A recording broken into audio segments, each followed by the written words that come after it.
కేరళ వామపక్ష ప్రభుత్వంపై కేంద్ర బీజేపీ ప్రభుత్వం వివక్షకు నిరసనగా ఢిల్లీలో కేరళ ముఖ్యమంత్రి గురువారం నాడు ధర్నా చేస్తున్నారని, దానికి సంఘీభావంగా మెదక్ జిల్లా కేంద్రంలో పోస్టాఫీస్ వద్ద ధర్నా నిర్వహిస్తున్నట్లు సిపిఎం జిల్లా కార్యదర్శి ఏ మల్లేశం తెలిపారు.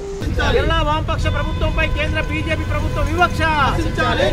జిందాబాద్ సిపిఎం, జిందాబాద్ సిపిఎం. కేరళ వామపక్ష ప్రభుత్వంపై కేంద్ర బీజేపీ ప్రభుత్వం వివక్ష ధోరణి. జిందాబాద్ సిపిఎం, జిందాబాద్ సిపిఎం. కేరళ వామపక్ష ప్రభుత్వంపై కేంద్ర బీజేపీ ప్రభుత్వ వివక్షత, అదే రకంగా దాడులు నశించాలని ఈరోజు కేరళ వామపక్ష పార్టీల ఆధ్వర్యంలో ముఖ్యంగా రాష్ట్ర ముఖ్యమంత్రి పినరయి విజయ్ గారి నాయకత్వంలో ఢిల్లీలో నిరసన కార్యక్రమం జరుగుతున్నది.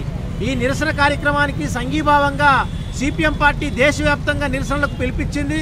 అందులో భాగంగా మెదక్లోని పోస్టాఫీస్ వద్ద ఈరోజు ధర్నా కార్యక్రమాన్ని చేపట్టినాం.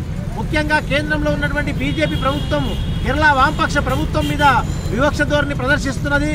గత 2 సంవత్సరాల క్రితం కేరళలో వరదలు వస్తే ఆ వరదల్లో ఆ ప్రభుత్వము ఆ ప్రజలు తీవ్రంగా నష్టపోయారు.